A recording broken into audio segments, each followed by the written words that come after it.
There is a moment when life changes without making a sound. Change begins when what you have spent years hiding is no longer your enemy. The anger he denied, the fear he disguised, the need to be accepted, the resentment he called maturity, the desire to say no when he always said yes. In Carl Jung's language, all of this belongs to the territory of the shadow. Not only what is dark in us, but also what has been rejected by consciousness so that we could fit into the image we have learned to show the world. As long as that shadow remains denied, other people may find it before you. They notice where you blame yourself, where you fear disappointment, and where you accept less than you want. Someone raises the tone and you shut up. Someone walks away and you chase after it. Someone makes a small criticism and, inside, something falls apart. You try to appear calm, but your reaction reveals a wound asking for recognition. The shadow does not disappear because you are educated, spiritual, or rational. It moves behind the scenes and influences choices, relationships, and boundaries. In the Jungian perspective, that which remains unconscious can organize patterns that seem to be destiny. We repeat paths while believing that we are only reacting to circumstances. That's why certain people always seem to find the same way to reach us. They do not create the wound, they only find the door that we still leave open. Making peace with the shadow does not mean approving everything in oneself or transforming destructive impulses into virtues. It means looking courageously at what exists and asking, what is this reaction trying to show me? Why does this person's opinion weigh so much? Why am I afraid of appearing selfish when I set a limit? Why do I need to be understood by those who show no interest in understanding me? These questions cross the social mask that Jung called the persona. The persona is necessary to live in society, occupy functions, and live together. The problem begins when we confuse this mask with the totality of who we are. At this point, we start to protect an image instead of protecting one's own integrity. And then an uncomfortable question arises. How many of your relationships exist because you're loved, and how many exist because you're predictable? Some people get used to their availability, their silence, their guilt, and their need to please. They know that you will come back, explain, give in, forgive quickly, and swallow the discomfort. When he begins to recognize his own shadow, this mechanism loses strength.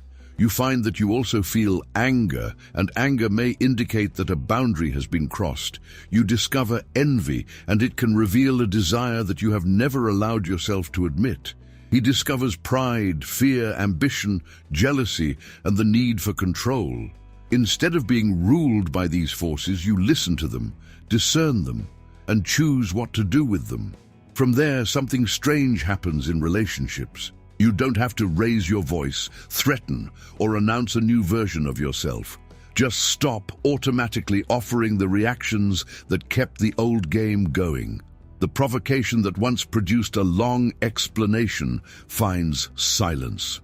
Emotional blackmail meets an objective question. Guilt meets conscience. Contempt finds distance. The person on the other end notices that access has changed. You didn't get cold. He has only just begun to recognize which emotions are his own and which belong to old expectations and roles. Jung saw projection as decisive in psychic life. What we don't recognize in ourselves can show up on the outside with disproportionate force. We can idealize someone by projecting a force on him that we do not assume, or reject him because he embodies something repressed. When the projection is retracted, the world becomes clearer, and the other is no longer just the character that our unconscious needed him to be. It is at this point that making peace with the shadow alters its presence. You become less manipulable because you no longer have to pretend to yourself that you are always good, calm, available, or strong. Admitting one's imperfection generates stability. When someone tries to humiliate you for what you have already examined, the word loses power. When they try to blame him for saying no, you acknowledge the discomfort without obeying it. When they threaten to withdraw approval, they realize that their identity cannot depend on an external concession. But this transformation comes at a price. Not everyone will celebrate the moment when you stop being easy to drive. Some people will say that you have changed. Others will call your limit arrogance, your distance coldness, your clarity selfishness. Perhaps this is one of the first proofs of individuation, enduring the possibility of being misunderstood without immediately returning to the old mask. The question is no longer, how do I get everyone to like me? And becomes, how much of me do I need to abandon to continue being accepted here? When this question becomes impossible to ignore, an old contract begins to crumble. And that's where people can no longer treat him as before. Not because the whole world has changed, but because the inner place from which you respond is no longer the same. What was once fear begins to turn into discernment. What was submission becomes choice. What was an automatic reaction becomes presence. But there's an even deeper detail. When you integrate the shadow, you don't just change the way you react to others, it also changes the type of person who manages to stay close to you. And this change can be much more radical than it seems. When a person begins to recognize their own shadow, the first change rarely appears in big decisions. It appears in common scenes. A message that once made you abandon everything to respond no longer controls your attention. A critique that would occupy his mind for 3 days is examined for a few minutes. A silence used as punishment ceases to provoke the desperate race for reconciliation. It is in these details that the unconscious begins to lose the power to command life behind the stage. Carl Jung understood that true psychic transformation does not happen only when we accumulate ideas about ourselves, but when what we discover modifies our way of being in front of the world.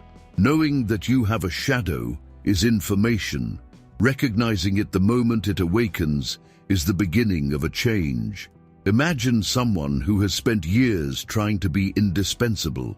This person helps before they ask, accepts commitments they don't want, solves other people's problems, and prides himself on never disappointing anyone. On the outside, it looks like generosity. Inside, perhaps there is a silent negotiation. If I am needed, I will not be abandoned. When someone doesn't say thank you, anger comes in, but it's repressed because it doesn't match the image of someone good. Then anger changes form. It becomes tiredness, irony, sudden withdrawal, or a feeling of injustice. The shadow has not disappeared, it just found another language. The turning point comes when the person admits, I wasn't just helping. I also expected love, recognition, or security in return. This realization can hurt because it dismantles a carefully constructed identity, but it also liberates. If generosity contained a hidden need, you can finally separate one thing from the other. You can help because you choose, not because you fear losing someone. You can say no without turning the limit into cruelty. You can notice when your body is tired before you turn it into resentment. The integration of the shadow does not eliminate goodness. It removes from goodness the unconscious obligation to buy belonging. And when this happens, certain relationships begin to reveal their true structure. Who liked you or liked the function you fulfilled? Perhaps the answer is not comfortable. There are relationships that are maintained as long as a person accepts to take the place of the one who apologizes first, understands everything, endures everything, and never demands reciprocity. When this role changes, the bond is tested. The other person may say that you have become distant, awkward, or difficult, but what exactly got difficult? To live with you, or to continue receiving from you what used to come without limit? Jung leads us to an uncomfortable observation. Many times, the exaggerated reaction of others to our change reveals how much they depended on our old unconsciousness. This does not mean calling every divergence manipulation. The shadow can also use self-knowledge to justify pride and avoidance. The ego can learn the word limit and turn it into a new mask. Real integration increases accountability. You acknowledge your own emotion without automatically concluding that the other person is to blame for it. How do you know if you are changing or just creating another mask? Observe the effect. You can admit anger, envy, or a desire for recognition without immediately turning the other person into guilt. This honesty reduces the projection and returns the question inward. What does this emotion reveal about my history? Another change comes when you fail to explain too much. Those who fear rejection usually defend themselves even before being accused. But by acknowledging the fear of disapproval, a new freedom arises, allowing someone not to agree. You clarify when necessary without turning your own life into a permanent courtroom. That's when some people start testing their old buttons. The provocation increases. The guilt becomes more explicit. Phrases like, "You weren't like that. Now only think about you. After everything I've done for you" appear. These phrases may contain legitimate pain, but they can also be attempts to restore an old dynamic. The difference is that now you can listen without dissolving. You evaluate what is true, assume what belongs to you, and mentally give back what does not belong to you. This is very different from winning an argument. It is to stop handing over the center of one's consciousness to anyone who knows how to press a wound. But there is an even stranger point. When you stop reacting as before, not only others are confused. A part of you also panics. The old behavior, as painful as it was, offered familiarity, and the unconscious often prefers a known pain to an unknown freedom. Therefore, once you set a limit, you may feel guilty. After not chasing, you may feel like coming back. Once you've spoken clearly, you can spend hours wondering if you've overreacted. This feeling does not prove that the decision was wrong. Sometimes, it just reveals that an old identity is losing its grip, and it is on this border that working with the shadow ceases to be a beautiful idea and becomes a crossing. You realize that it is not enough to see how others treat you. You have to see the part of you that silently collaborated with that treatment. From this recognition, a question begins to grow. If I no longer need to play the role that kept me imprisoned, who am I without it? The answer leads directly into the deeper territory of individuation, where losing certain relationships may be less frightening than continuing to lose oneself. Individuation begins to take shape when you realize that you were not born to remain stuck in a single version of yourself. Carl Jung used this term to describe a process of becoming more whole, bringing consciousness closer to contents that were previously separated, repressed, or projected. It is not about perfection, but about reducing the division between the character presented and the hidden forces that drive choices. Therefore, making peace with the shadow profoundly changes the way you relate. The old need to control the image begins to lose space to a more serious question.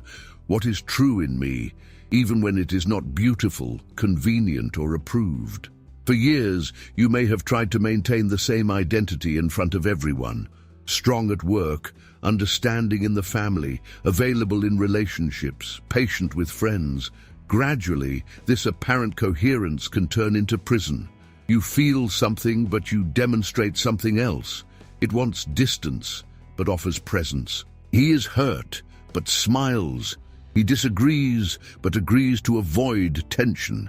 Every small break between internal experience and external behavior takes energy. The shadow grows precisely in this interval. Everything that cannot appear on the surface begins to look for indirect outlets.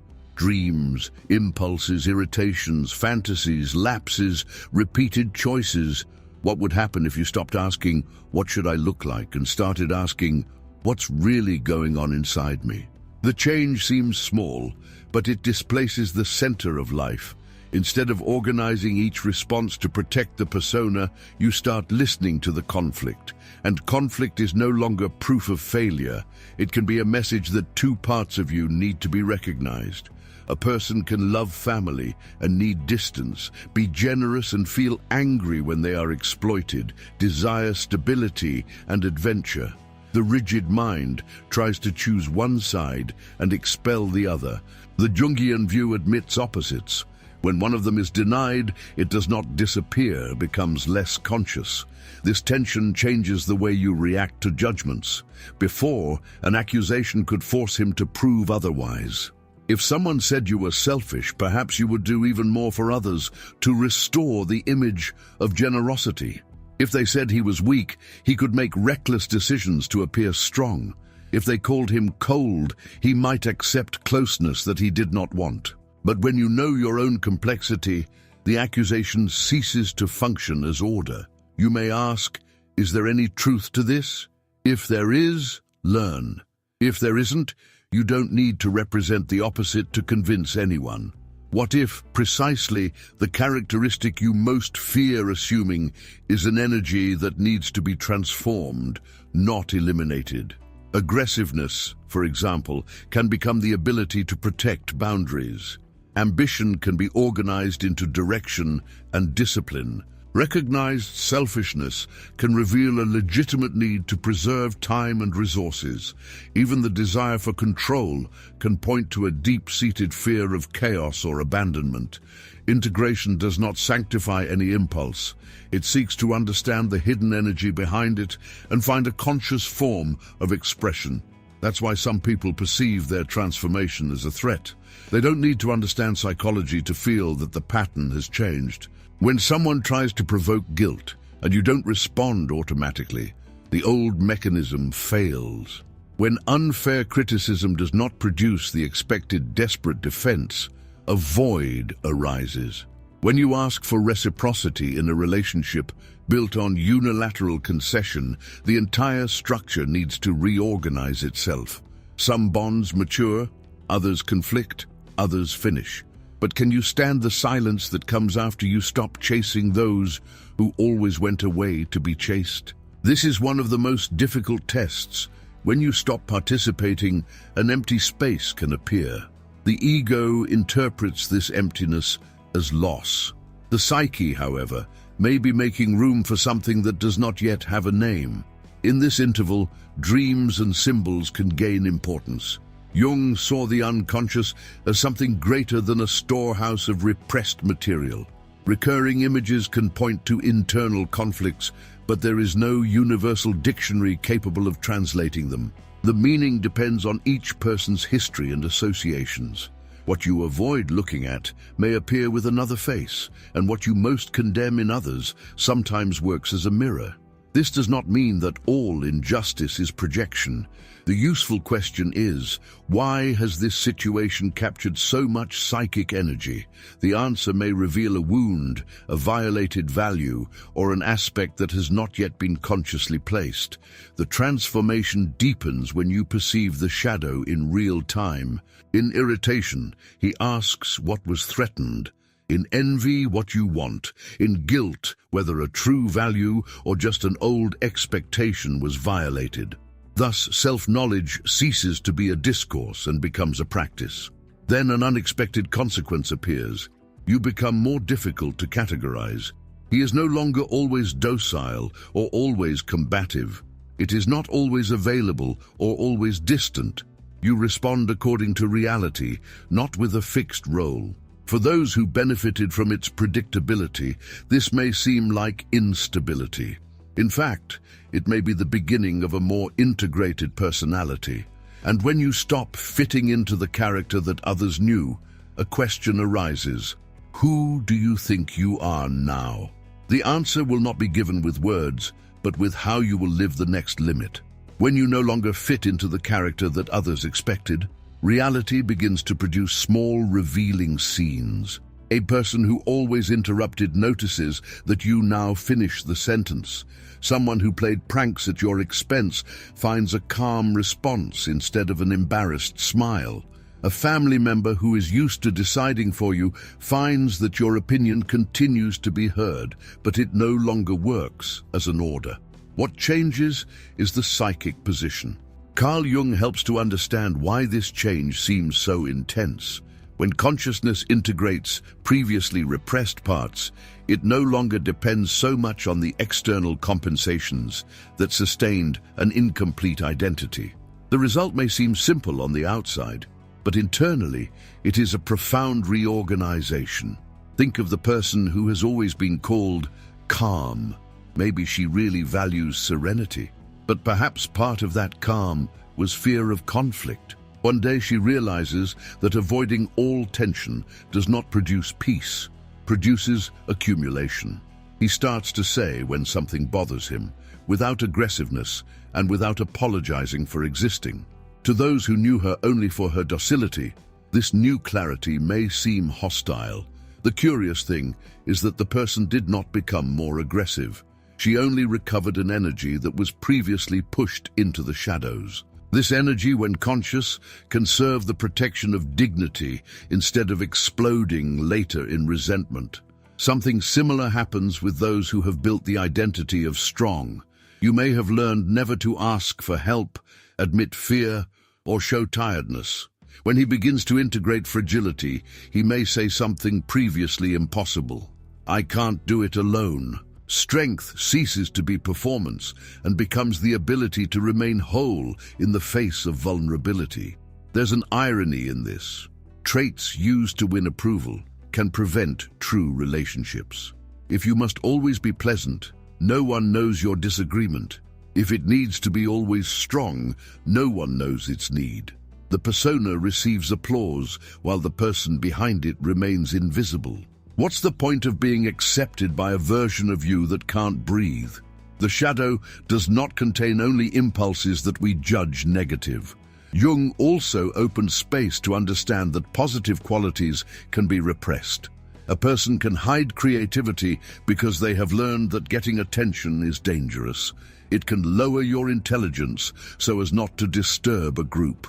He may abandon ambition because he has heard that to desire a lot is selfishness. You may avoid beauty, leadership, sensuality, spontaneity, or personal power because these forces have conflicted with the image allowed by your family or environment. In this sense, finding the shadow can also mean retrieving buried gold. That's why transformation sometimes scares those around you so much. It's not just that you've started denying requests. Maybe it started to take up space. Maybe you speak with more conviction, accept opportunities that you would have refused before, take better care of money, work, image, time, and relationships. The old group may interpret growth as distance because its change alters comparisons and silent balances.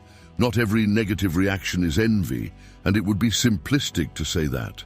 But every reaction deserves to be observed without the old rush to abandon one's own evolution to restore collective comfort.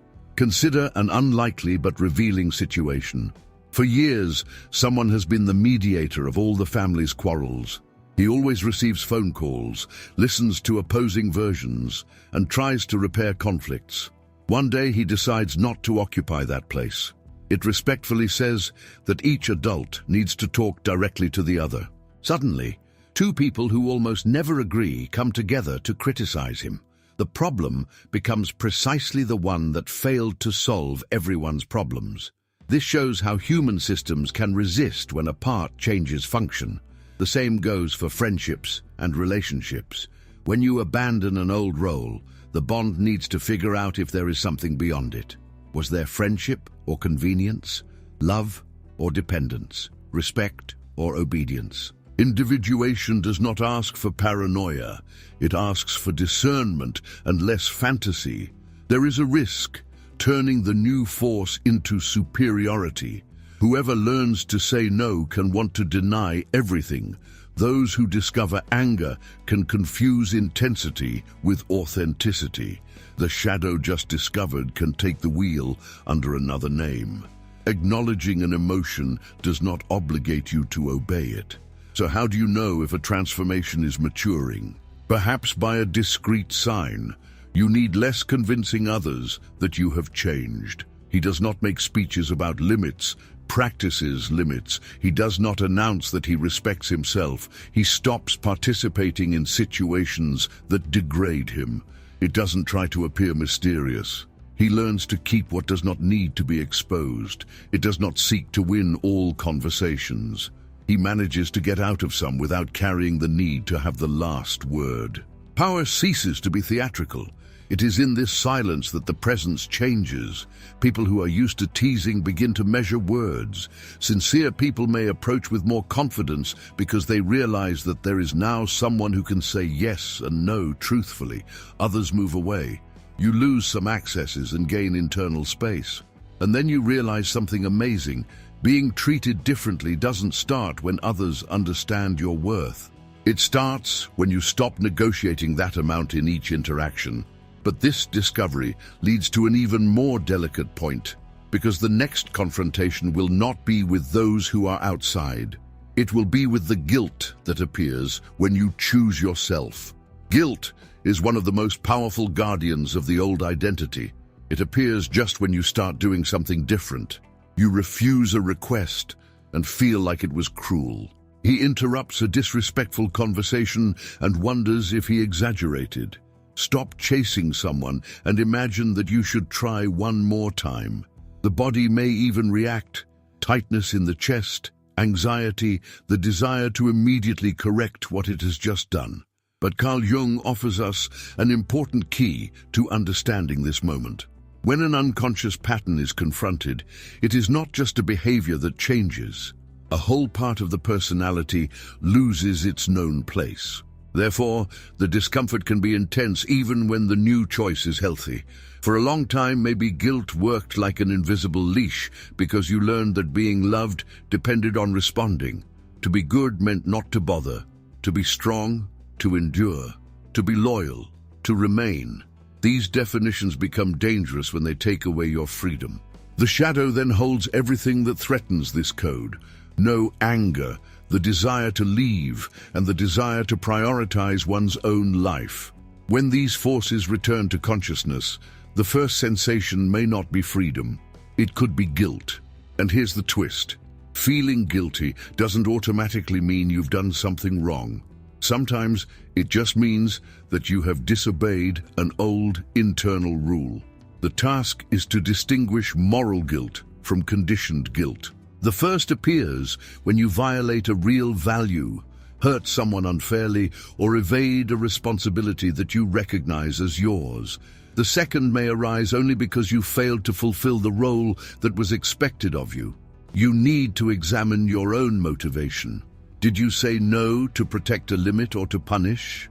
Did he move away to preserve his dignity or to provoke fear of abandonment? Did he speak the truth to clarify or to hurt? It does not turn any impulse into justification. On the contrary, the more aware you become of your own aggressiveness, pride, need for control, and desire for approval, the less you can pretend that your actions are always pure. The transformation deepens when you stop dividing the world only between villains and victims. You can recognize that someone has treated you badly without denying your own participation in repeated patterns. You can get out of a relationship without inventing a narrative in which you have never made a mistake. This maturity reduces the fuel of the projection. However, the more you collect your projections, the less certain people can control their perception. Flattery loses power when you know your need for recognition. The threat of abandonment loses some of its strength when you recognize your fear of being alone. The accusation of selfishness ceases to be a sentence when you know where you really are selfish and where you are only protecting a limit. The provocation loses precision when you have already consciously visited the places you previously hid. Then, another question arises. What can someone use against you when you no longer run away from yourself? Rejection can still stir up deep memories. Integrating shadow does not eliminate sensitivity. It transforms the relationship with it. You sit without immediately surrendering the command. There is a gap between the stimulus and the response. In the meantime, your consciousness can choose.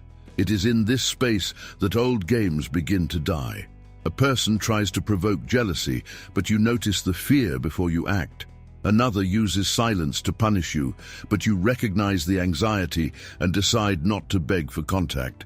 Someone twists a situation to make you doubt you, and you return to the facts. You may still feel discomfort, but you no longer need to obey the impulse to regain approval at any price. This is a silent kind of psychological power, not to control others, but to regain the ability to choose one's own response. Some relationships adapt. They talk, review habits, and build more reciprocity. Others resist because they depended on the old pattern. When you don't deliver the same reaction, the pressure can build. Sometimes just when it starts to change, it seems that everything has gotten worse. It may just be what was hidden becoming visible.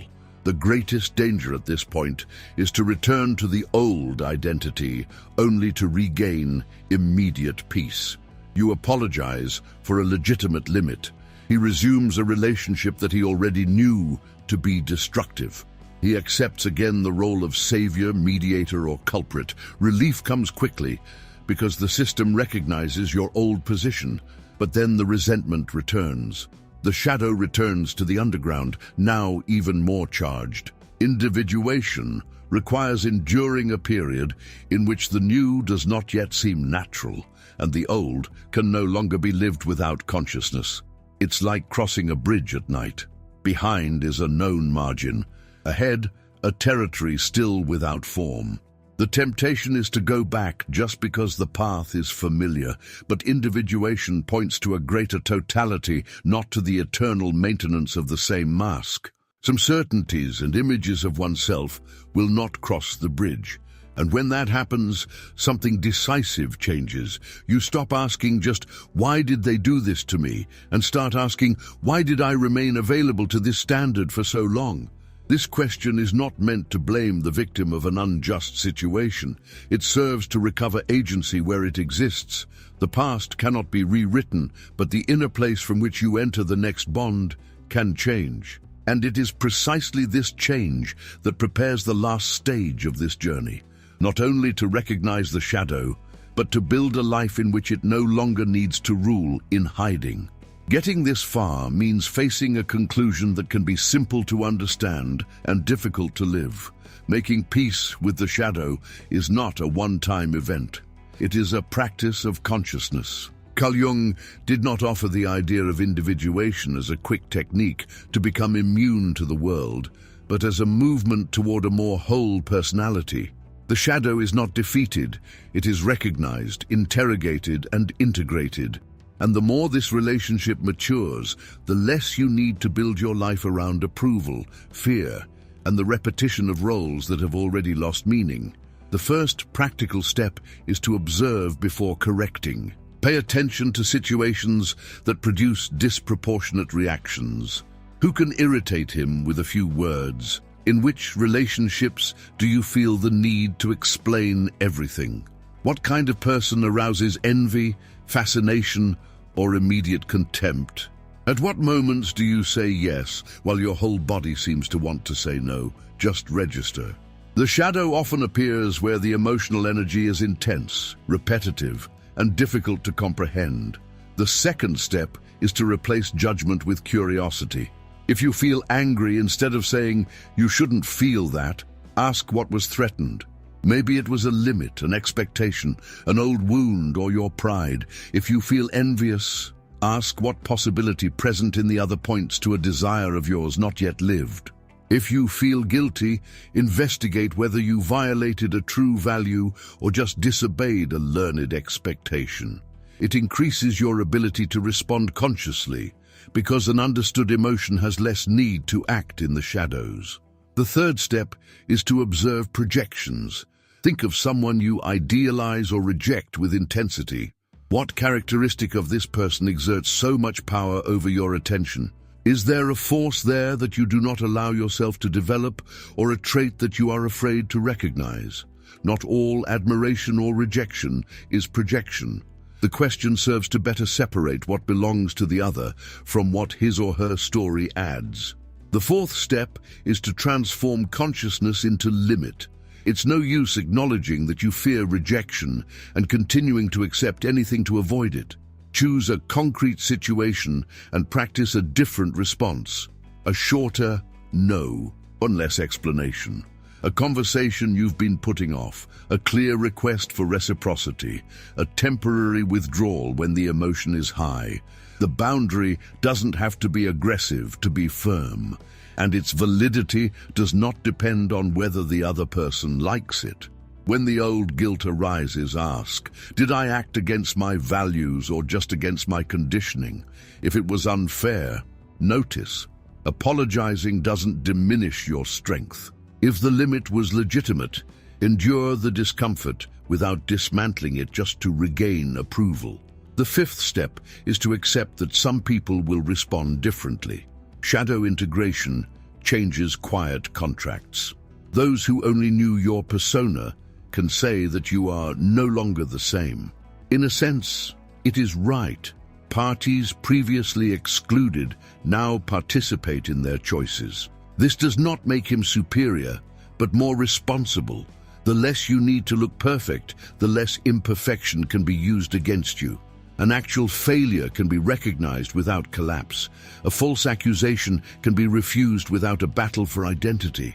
The strength is not in never being affected, but in not abandoning yourself every time it happens. Perhaps this is why, once you make peace with your shadow, people are unable to treat you as they used to. The manipulator finds less blame, the provocateur less automatic reaction, the controller more questions. And your yes becomes worth more because it is no longer necessarily born from the fear of saying no. Don't turn it into war against others. The goal is not to use psychology to win arguments or detect enemies, but to take responsibility for one's own conscience. You can still make mistakes and return to old patterns. The process does not require perfection. Demands to realize when he has given his voice, again to preserve a mask. Over time, you choose relationships instead of begging for belonging. Listen to criticism without turning it all into truths, and recognize when to stay or leave. Peace no longer means the absence of conflict, and starts to mean less distance between what you feel, understand, and decide to do. Imagine finding the version of you that was always trying to please and diminish yourself. There is no need to despise it. The integration also includes this version. You can recognize what she tried to protect without allowing her to drive all decisions. The shadow ceases to be a cell and becomes information. The persona is no longer a prison and becomes a tool again. In the end, the most profound sign of transformation may be how you stop treating yourself when you feel fear. He does not abandon himself to avoid abandonment. He does not deny anger to look good or vulnerability to appear strong. You hold the opposites and keep choosing. This is the quiet dignity of one who begins to become whole. If this reflection spoke to a part of you that normally remains hidden, enjoy this video and subscribe to the channel to follow the next reflections on Carl Jung, psychology, the unconscious, shadow, and personal transformation. And write in the comments which pattern you realize you need to leave behind. If you prefer, you can comment briefly or even anonymously, without exposing personal details. Sometimes, naming the standard is already the first move to stop being governed by it. The final question is simple. When someone tries to treat you like the old version of you, which part of yourself will choose to answer?